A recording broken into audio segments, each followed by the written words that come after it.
Hey guys, welcome back. My name is Crystal, and on today's video, I will be refinishing this dresser. It's actually constructed of metal, which I have never seen anything like this before, which is so interesting to me. Yes, I'm really excited to work on it. Now to take off the knobs.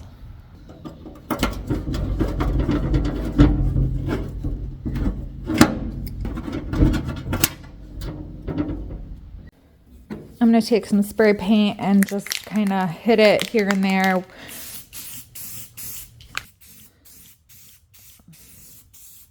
Somehow I lost my footage of me using my carbide scraper and scraping off all of that paint on the top as well as around the edges and the sides of the drawers. So I do apologize for that, but I just used a carbide scraper and got as much of that off as I possibly could.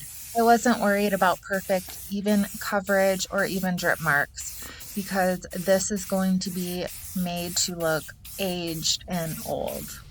So perfection is definitely not an important thing.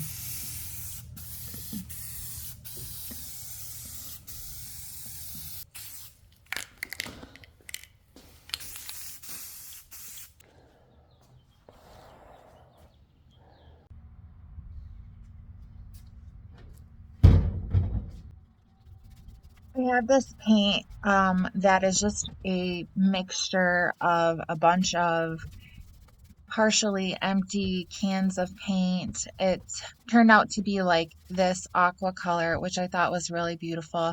My design plans changed so many times on this piece. Wood Bondo body filler to fill those holes where this little back piece was for the mirror. It's just a two-part mixture.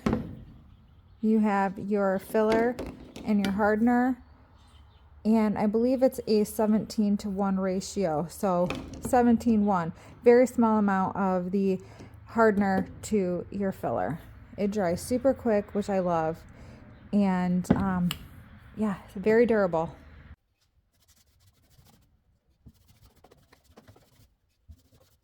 I originally planned on painting this yellow, and I did not like it. So this is where one of the drawer pulls to get design plans I'm using an old crock pot. You definitely don't want to use one that you put food in. Look how nasty it is.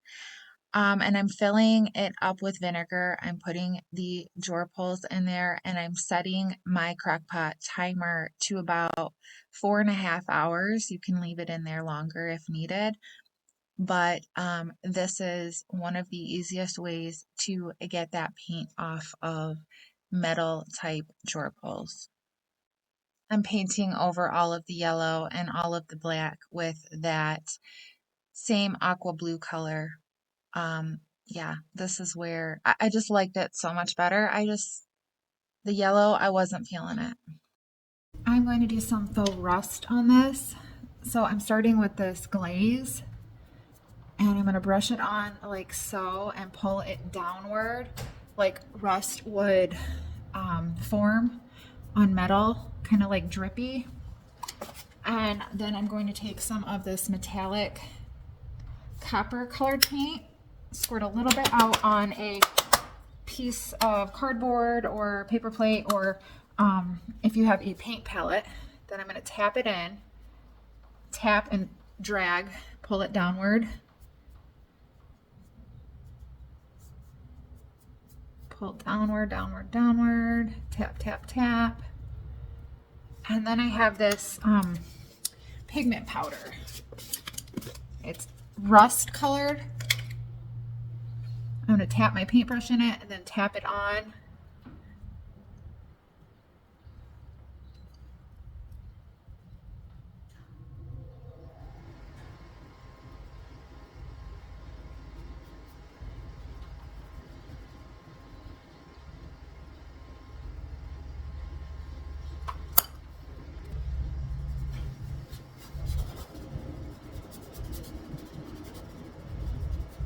I like to often use my finger to kind of swirl and blend Take my things finger and together. spread it out a little bit.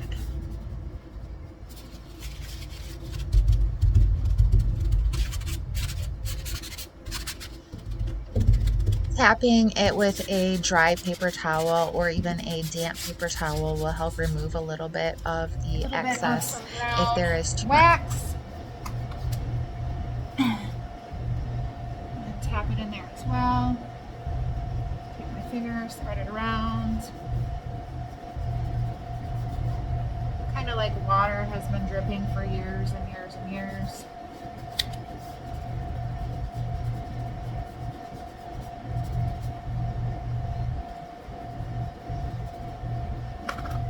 But I'm also going to take some of this green lichen color, and I'm going to tap that in there as well.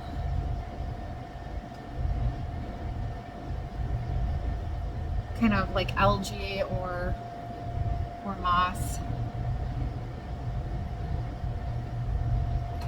Using my finger.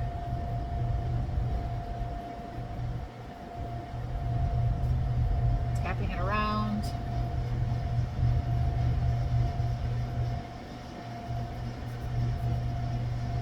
Spreading it around with my paintbrush and my finger.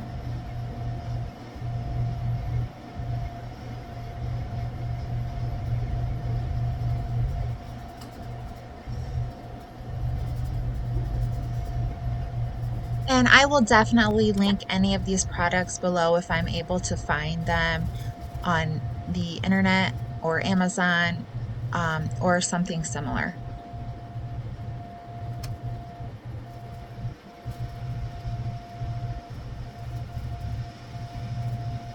I'm going to spray it with a little bit of water and see if I can get a little bit of some dripping effect going here.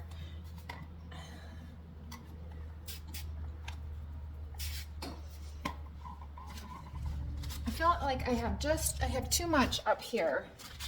Doesn't really seem to look right to me. So it's easy to wipe off. Just wipe it off. No problem.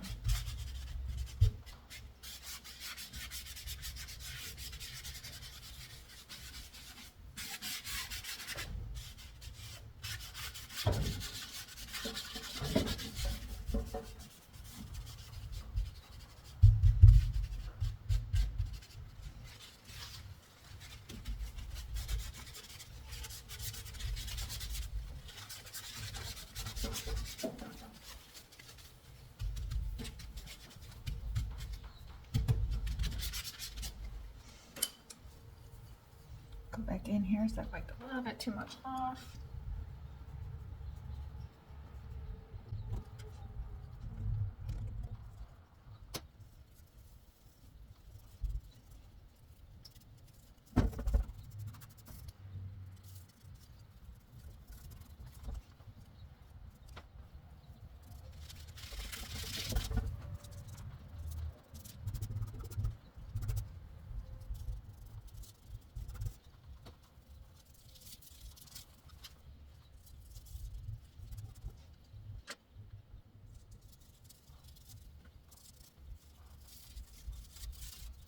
All right, so I have hardly anything on my brush now. It's just the residue and the leftover from all the paints that I've been working with. And I'm just going to basically just do a little dry brushing here and there and wherever, just to kind of get a little bit of that. I don't want a lot to get deposited, so that's why I'm just using what's on my brush.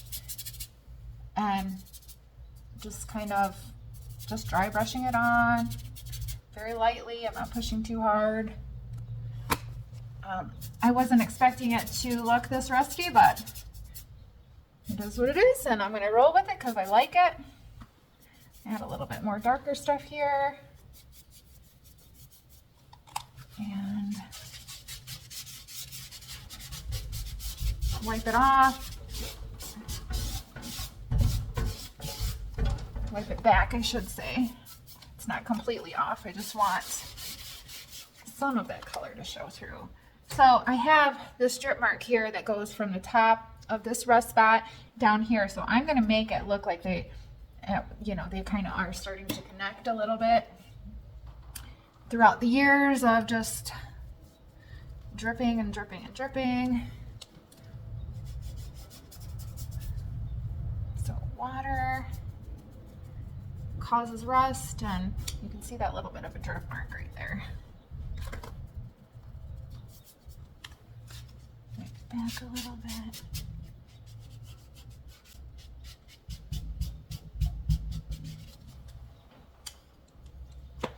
I need some green. And if for some reason you don't like any of it, you just use your spray bottle and you spray it and you wipe it off. It's not permanent until you make it permanent with a sealer.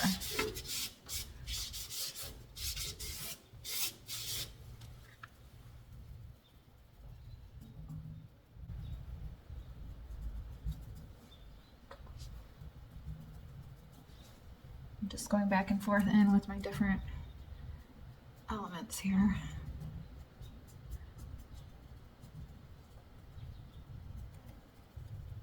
All my different paints and pigments, glazes, waxes.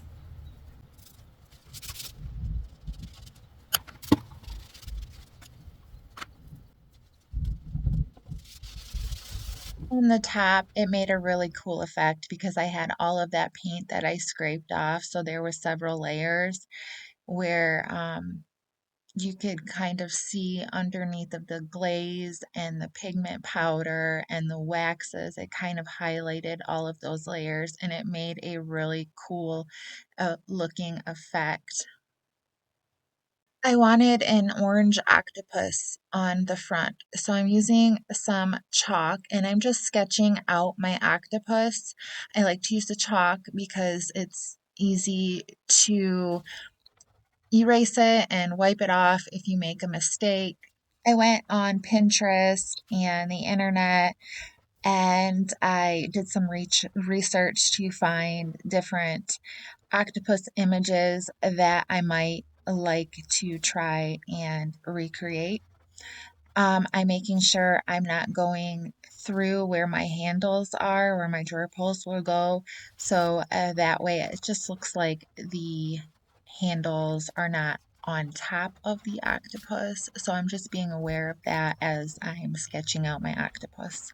And I want his arms to come around the sides of the dresser as well.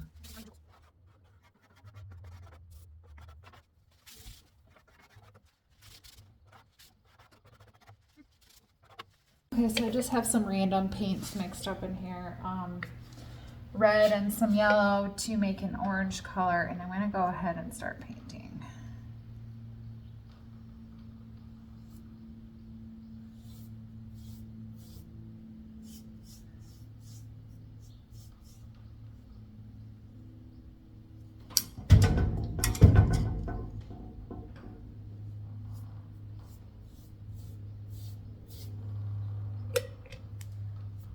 My painting style is very impressionistic, so it's very easy to make it look like there are details when I don't really have to try very hard.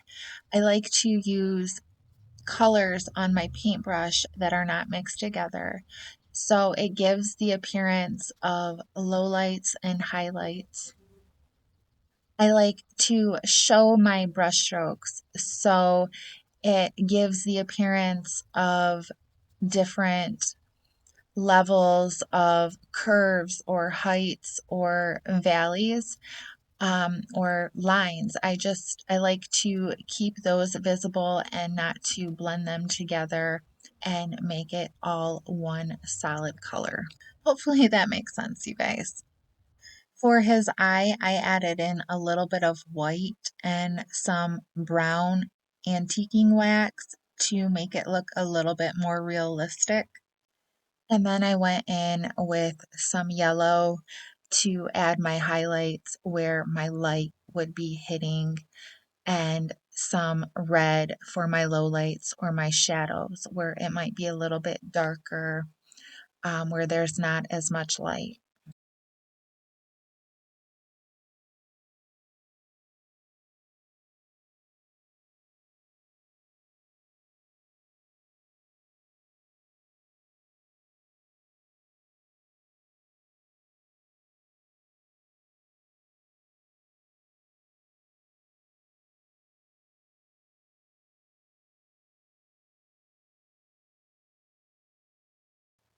For my drawer pulls, when they were all ready, I used a wire brush and just scrubbed the paint off. A lot of the paint just came off just by peeling it back, but there are some little areas that needed um, a little bit more coercing, I guess we'll say. Um, I didn't want to get all of it off. I suppose if you wanted the paint completely off, you could put them back in and let them sit in the hot vinegar for a little bit longer. But I wanted to keep a little bit on just so I can get that aged and worn metal effect. Then I spray painted the handles black.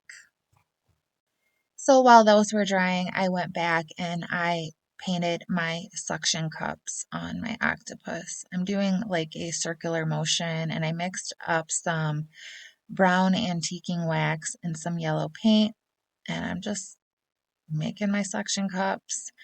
They were a little bit too um, light for me, so I did go back in and add a little circle dot in the middle where the middle of the suction cup would be, and blended in some of that paint to make them look like more realistic looking, I suppose.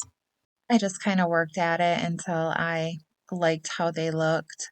And they weren't too dark, and they were like the perfect, perfect impressionistic look in comparison to my octopus.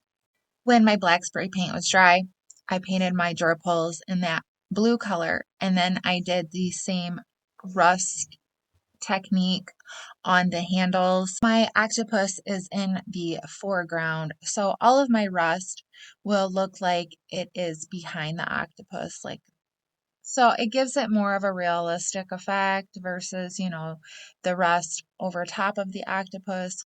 I wanted to make sure I set and sealed all of my pigment powder first before I applied my sealer. So I'm using the spray lacquer, and I'm just going over the whole entire piece. And I'm taking a little bit of a risk here because there could possibly be a chemical reaction with this lacquer and the product I'm going to use to seal the whole piece. The lacquer is a oil-based product, and the triple thick poly is a water-based product. So I am taking a little bit of a risk. So fortunately, I will let you know right now, it worked out just fine. Once I did this, I let it dry. I applied my triple thick poly, only one coat because this is supposed to be 3 coats in one. And then it's done. It was a lot of work, and I thank you guys so much for sticking with me. I really wanted to explain how I do my faux rust is in as much detail as I possibly could. So let's have a quick look at the before we check out the final reveal. I personally am really thrilled with the final results. I know he's not everyone's cup of tea, but it's really fun to get creative and really artsy with furniture every once in a while, or all the time. Thanks so much, you guys, for watching. I really appreciate you all so much. If you like this video, please remember to subscribe to the channel, like the video, and shoot me a comment down below. I hope you all have an amazing day, and I will see you on the next one, you guys. Bye.